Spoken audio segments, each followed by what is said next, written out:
प्रदेश की बदहाल स्वास्थ्य सेवाओं को लेकर आज हल्दूचौड़ चौराहे पर स्वराज सेवा दल के जिला अध्यक्ष राजेंद्र सिंह अधिकारी के नेतृत्व में दर्जनों कार्यकर्ताओं ने प्रदेश सरकार के खिलाफ जमकर प्रदर्शन करते हुए सूबे के स्वास्थ्य मंत्री धन सिंह रावत का पुतला दहन किया।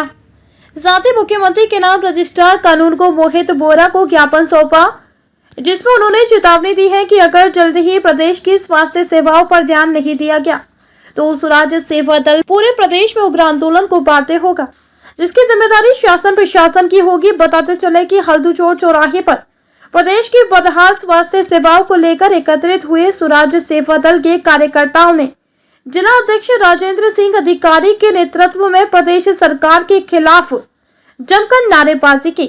इस दौरान कार्यकर्ताओं ने सूबे के स्वास्थ्य मंत्री धन सिंह रावत का पुतला दहन किया।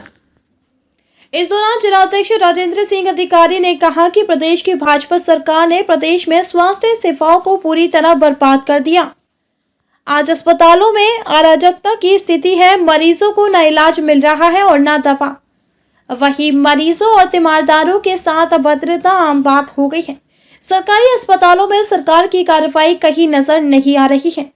आम आदमी अब सरकारी अस्पतालों में जाने से डरने लगा है। उन्होंने कहा कि लालकुआं, हल्दूचौड़, बिंदु खत्ता के अस्पतालों में दवाइयों का अभाव बना हुआ है, चिकित्सकों की कमी से उपचार प्रभावित है तथा अस्पतालों में एक्सरे, अल्ट्रासाउंड मशीनें भी नहीं लगी हैं। उन्होंने कहा कि हल्दूचौड़ में बना 30 बेड का अस्पताल इन दिनों सफेद हाथी बनकर रह गया है। अस्पताल में न डॉक्टर है और न ही मशीनें, सिर्फ सरकार की ओर से हवाई घोषणाएं की जा रही हैं। उन्होंने कहा कि कुमाऊं के प्रवेश द्वार से जाने वाले हल्द्वानी शहर के सबसे बड़े सुशीला तिवारी अस्पताल में नैनीताल जिले सहित सीमा से लगे उधम सिंह नगर, अल्मोड़ा, पिथौरागढ़, चंपावत, बागेश्वर सहित अन्य राज्यों से रोगी पहुंचते हैं, लेकिन उचित इलाज नहीं मिलने से सभी को बरेली या फिर दिल्ली रेफर किया जा रहा है। उन्होंने कहा कि आज के दिन सुशीला तिवारी अस्पताल में इलाज पाना बहुत मुश्किल है। बड़े डॉक्टर ड्यूटी पर नहीं रहते, नए स्टाफ के सहारे व्यवस्था चल रही है। गंभीर मरीजों को भी इलाज नहीं मिल पा रहा है।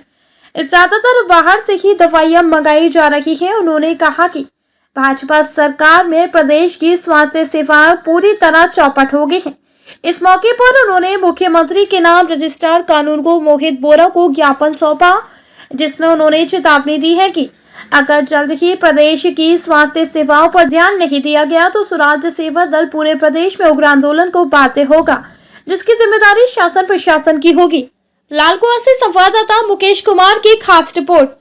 स्वास्थ्य मंत्री वो शिक्षा मंत्री धन सिंह रावत जी का पुतला दहन कर रहा है, क्योंकि हमारा इसलिए हमने ये कदम उठाया। आज हमारे वहाँ पर हल्दूचौड़ में एक 40 बेडों का हॉस्पिटल बना है। वहाँ पर ना तो आजकल कोई अभी तक ओपनिंग तो हो गई है, ना तो कोई यहाँ पर हॉस्पिटल में कोई स्टाफ है, कोई डॉक्टर है, ना कोई मशीन है। लालकुआं में हमारे यहाँ पर सरकारी हॉस्पिटल है और वहाँ पर जाते हैं लोग तो वहाँ पर उनको नॉर्मल सी दवाई दे दी जाती है। ना तो वहाँ अल्ट्रासाउंड की सुविधा है, ना वहाँ पर ब्लड टेस्ट की ऐसी सुविधाएँ। ब्लड टेस्ट होते भी हैं तो वही प्राइवेट रेट में होते हैं। और तो सारी सुविधाएं देनी चाहिए, क्योंकि जब गवर्नमेंट हॉस्पिटल आप खोल रहे हो तो सुविधाएं भी सारी देनी चाहिए। यहाँ से हम लोग हल्द्वानी जाते हैं, जहाँ कुमाऊं का द्वार कहा जाता है, हल्द्वानी बेस हॉस्पिटल को। वहाँ पे लोग पहाड़ों से भी अपनी समस्याओं को लेके आते हैं और वहाँ पर लोग भटकते रह जाते हैं। ना तो उनके वहाँ पर कोई जानकारी देने वाला कोई केंद्र होता है कि लोग इधर उधर भटक रहे हैं तो उनको जानकारी दी जाए, और ना वहाँ पर हॉस्पिटल में कोई भी स्टाफ ढंग से बात नहीं करता। उनको ऐसा लगता है कि हम कुर्सी में बैठ गए तो वो घमंड के साथ बैठे रहते हैं कि हम तनख्वाह ले रहे हैं। अरे तनख्वाह ले रहे हो तो आप डॉक्टर हो, आप जहाँ पर भी स्वास्थ्य से लेके आप संबंधित हैं तो आपको सेवा करनी चाहिए। आप लोगों की सेवा कीजिए, लोगों की मदद कीजिए, तो तभी तो आप हॉस्पिटल के वहाँ पर लगेगा कि हाँ हम हॉस्पिटल गए।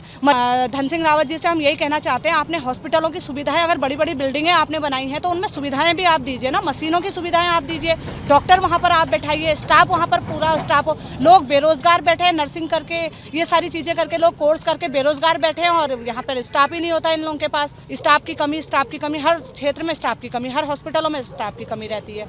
हम यही मांग कहते हैं कि अगर आप बिल्डिंगें बना रहे, सरकारी बिल्डिंगें बना के आप डबल इंजन की सरकार का अगर बजट आप लगाए हैं, बड़ी बड़ी बिल्डिंगें अगर आप बना रहे हैं तो इनमें आप पूरा स्टाफ भी दीजिए और इनमें सारी मशीनों की सुविधा भी दीजिए, ताकि सरकारी हॉस्पिटल में कम पैसा पड़ेगा करके जब सरकारी हॉस्पिटल में अपना इलाज कराती है 1000-1200 रुपये का अल्ट्रासाउंड के लिए उन बेचारों को प्राइवेटों में भटकना पड़ता है।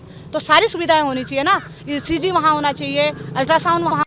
स्वास्थ्य की जो सारी चरमरा रखी है इनके पास बजट तो आ रहा है, ये खाली खाना पूर्ति करने के लिए उस बजट का उपयोग कर रहे हैं। लेकिन आप देख लीजिए, चाहे दून हॉस्पिटल हो, सुशीला तिवारी हो, बेस हो, चाहे कहीं भी देख लीजिए, सिर्फ खाना पूर्ति है। डॉक्टर है तो मशीनें नहीं है, मशीनें हैं तो डॉक्टर नहीं है, इनके पास स्टाफ नहीं है। सिर्फ एक उस जो सरकार का बजट आ रहा है उसको दिखाने के लिए खाली एक खाना पूर्ति कर रहे हैं, अपनी जेबें भर रहे हैं बस। ये हल्दू चौड़, लाल कुआं और हमारे पूरे प्रदेश में ऐसी स्थिति है। हमारे हल्दू चौड़ में एक हॉस्पिटल, 40 बेड का हॉस्पिटल कब से बना पड़ा हुआ है, लेकिन आज दिन तक यहाँ ना कोई डॉक्टर है, ना कोई मशीनरी है। पर हमारे यहाँ की जनता इतनी त्रस्त हो चुकी है, क्या बताएं आपको। लाल कुआं में हॉस्पिटल तो है लेकिन वहाँ स्टाफ नहीं है। सिर्फ मरीज जाते हैं तो उनको सर्दी खांसी की गोली दे के चलता बनाते हैं। बिंदु खत्ता में भी वही हाल है। बताइए ऐसे होगा क्या? ऐसे प्रदेश का विकास होगा? बताइए आप। आज स्वराज सेवा दल ने धन सिंह रावत जी का जो स्वास्थ्य मंत्री उनका पुतला फूका है और हम तहसीलदार जी के थ्रू माननीय मुख्यमंत्री जी को ज्ञापन दे रहे हैं। स्वास्थ्य वो करें आराम से, जो भी बेचारे गरीब हैं वो अगर स्वास्थ्य के लिए अपने सुशीला तिवारी हो या किसी भी गवर्नमेंट हॉस्पिटल में जा रहे हो तो उनका इलाज हो, अच्छे ढंग से हो। अब इनके पास स्टाफ ही नहीं, इनके पास मशीनें ही नहीं, तो क्या करेंगे बताइए आप। अगर ये सही ढंग से इसी तरह से रहा तो हम पूरे प्रदेश में एक साथ इनका आज तो हमने 2 ही जगह पुतला इनका दहन कर रखा है, एक तो देहरादून में और एक यहाँ पे हल्दू चौड़ में। अब आगे देखते जाइए, अगर ये स्वास्थ्य सेवाएं अगर होने के हम पूरे प्रदेश में एक तरह से पूरा आंदोलन करेंगे।